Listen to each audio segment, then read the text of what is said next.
I'm writing this because my family won't talk about it anymore. I'm the only one who can't seem to forget. I was raised on the outskirts of Preston, a small town in southern Idaho with a population of around 5,000. My more immediate community was an isolated, dead-end dirt road called Bear Creek. Less than 20 families lived on Bear Creek. I didn't mind being so isolated. I grew up in the comfort of wide fields and close neighbours that only rural people know. We were a Mormon community, very church-centred, very community-centred. All of the young boys, myself included, were part of the local Boy Scout troop. We had 4th of July parties at the local ballpark and swam in the nearby reservoir. It was a good, quiet community. My house, a 92-year-old farmhouse built by my great-great-grandfather, was situated on a small hill, surrounded by a wide grass field on one side, and a snaking dirt road on the other. Across the road was the creek bottoms. Southern Idaho is categorized in a desert climate, so not much grows outside of the irrigated fields, besides sagebrush and burrs. The creek bottoms were the exception. The creek fed the growth of a thick tangle of pussy willow bushes. In the late fall, we used to go down into the bottoms and pick the white, cottony pussy willow seeds to decorate the fences of our driveway. Being so isolated, it wasn't uncommon for animals to come down from the mountains. We had a female moose who brought her calf down and lived in our orchard every winter. And the occasional lion wasn't unheard of either. The summer when I turned 8, I remember because it was the same year as my baptism. A smaller mountain lion was spotted several times in our area. We weren't worried. The big cats stayed away from the farms and usually moved on when the area didn't yield enough food. The same summer, my neighbour, Peyton, was working on his Eagle Scout project. He loved nature articles and pictures, and thought it would be pretty cool to try putting together a submission on our little creek bottoms. The young lion that happened to be in our area at the same time made him especially excited. He decided he wanted to try and get pictures of the lion, and emailed the team for advice. They recommended setting up an automatic camera that takes shots every couple of seconds in an area the lion was known to visit. They also recommended setting up some kind of bait so the lion was more likely to come by. No one in the creek liked the idea of live bait or carrion, so we came up with a different kind of bait. We decided to set up an audio recording of a dying rabbit and play it on a loop through a set of speakers hidden in the willows. I remember when everyone was down in the bottoms testing the speakers, and I heard the noise for the first time. The sound of a dying rabbit is horrible. It's been described as almost being identical to the sound of a screaming child. If you've never heard it yourself, there's plenty of recordings available online. It's worth a listen. And so, the camera was set up, the speakers were set up, everything was perfect. Peyton explained he would allow the camera and recording to play uninterrupted for a week, and then he would go to check on it. This would give time for our scent to fade from the bottoms and encourage the lion to come closer. At first, I was worried about the noise. It was a truly horrible noise, and our house was the closest to the set-up point in the bottoms. My father assured me that the noise wouldn't reach as far as our house, and I was relieved when we arrived home that night, and he was correct. The bottoms were far enough away that I couldn't hear anything. I remember Peyton the next day at church. He was fidgety and excited to check on the equipment. But he had to wait a week, which everybody kept reminding him. He couldn't risk going down too early and scaring the lion away for good. That night, I woke up to an awful noise. I sat ramrod straight in my bed, with my eyes wide in the dark. Hands clutched so hard, my palms bore the indent of my fingernails for hours after. I knew that noise. It was the recording of the rabbit. It sounded faint and far off, like it really could have been coming from the bottoms. But that was impossible, because the recording had been going all night the previous day, and I hadn't heard a thing. I didn't sleep that night. I was too scared to get out of bed and wake my parents. The recording played over and over again. I had the loop memorized. In the morning, I stumbled into the kitchen for breakfast. My mum and dad were sitting at the kitchen table. They too had dark rings under their eyes. I hadn't been the only one who'd heard it. Mum was convinced that the equipment must have been broken. She wanted to go down into the bottoms to check it out, but Dad refused. He was a kind, gentle man, and didn't want to stir up any unnecessary drama. He was sure there'd been a strong wind last night, and the wind was carrying the noise farther than its natural reach. He told us to listen. We did. He was right. We couldn't hear it now. We forgot about it and went about our daily goings. But the next night, it happened again. I stayed up in bed with my back to the wall. The screaming was even louder than before. But this time, something was different. It was lower pitched than I remember, and parts of the loop were slowed down, as if the recording was warped in places. At times, the loop didn't loop naturally, and instead picked up at a random place in the middle.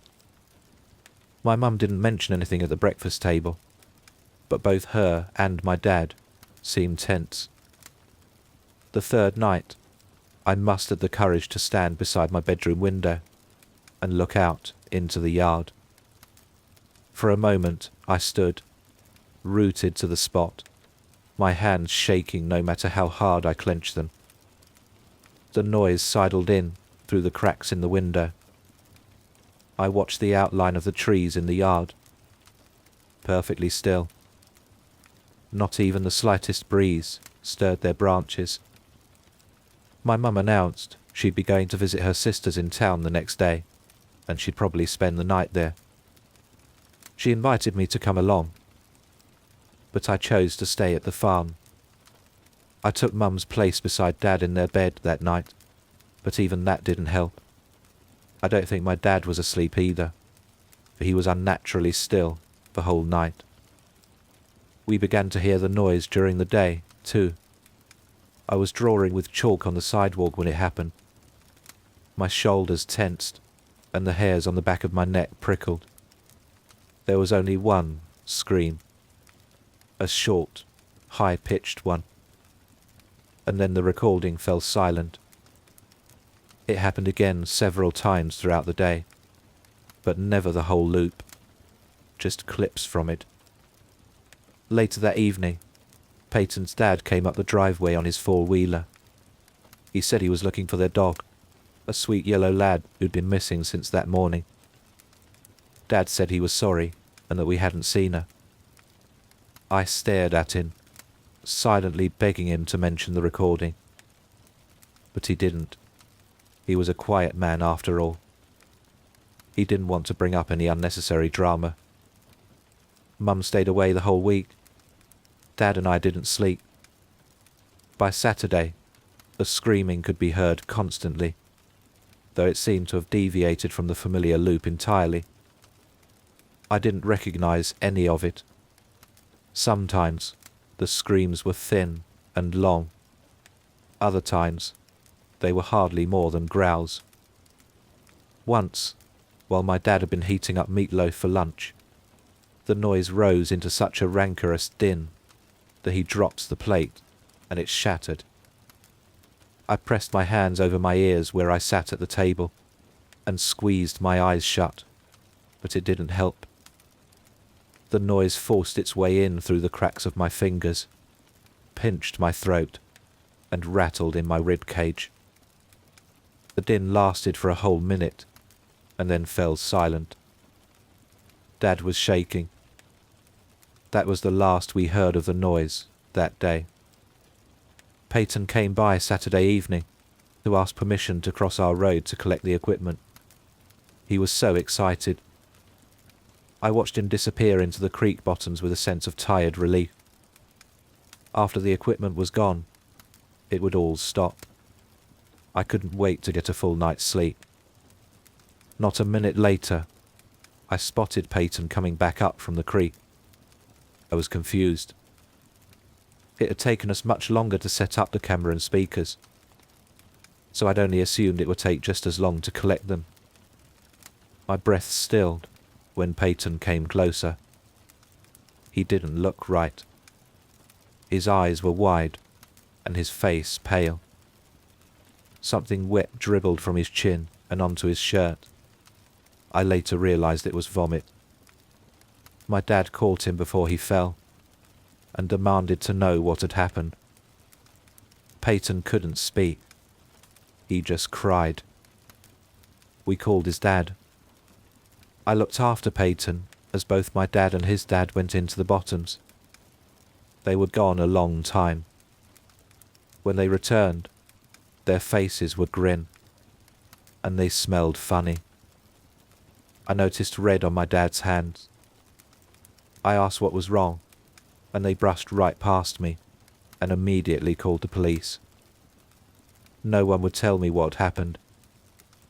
I sat on the couch as a blur of neighbours and police officers swirled around me. At one point, an officer placed something on the kitchen table and left. I looked into the kitchen, curiously. It was the camera from the bottoms. I wish I hadn't looked. The camera was a little banged up. Tiny scratches and dents covered the plastic casing. When I lifted it, my hand stuck to the plastic. Something tacky and odorous covered the screen, but it turned on fine. The first set of photos were normal, just the pussy willows cast green in the glow of the night setting. As I continued to click through them, though, they quickly became strange. At one point, the camera angle changed, as if the camera had been knocked from its post. Grass now obscured most of the frame. Flecks of red appeared on the lens, and remained for the rest of the sets. One photo, though, made me pause.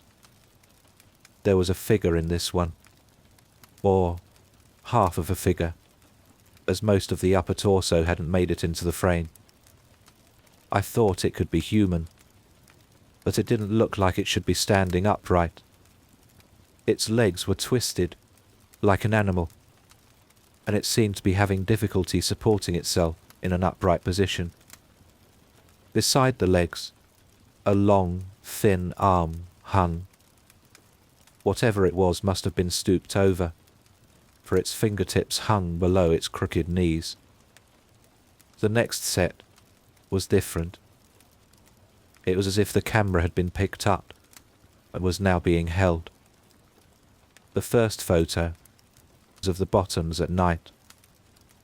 The next startled me. I had to look closely before deciding what it was.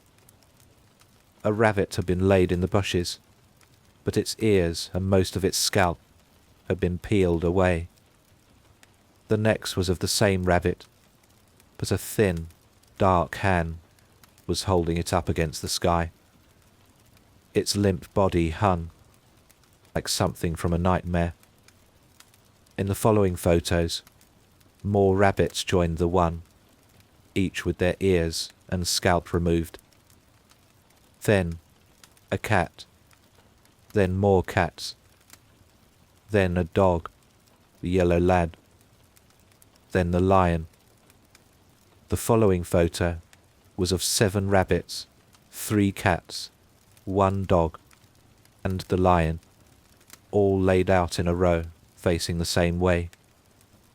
Their arms and legs had been arranged as if they were marching, like some parade.